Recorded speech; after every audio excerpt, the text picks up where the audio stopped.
Hey everyone, in this video, I'll show you how to check deleted messages in Viber.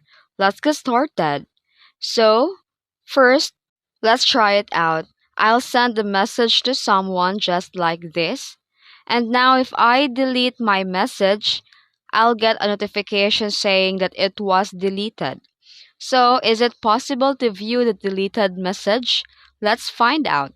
Basically, Viber is a private platform, so there's no direct way to recover deleted messages. However, there's a small trick you can use.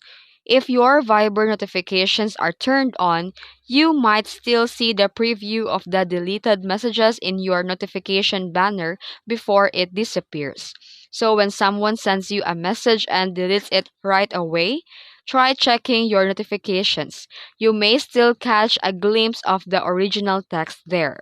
But once you open the chat, you'll only see the message, "This message was deleted," and there's no built in way to restore it. Because it's a privacy feature that lets user remove messages they no longer want to share. And that's it. Hope this video helped you out. Please leave, like, subscribe, and goodbye. Thanks for watching.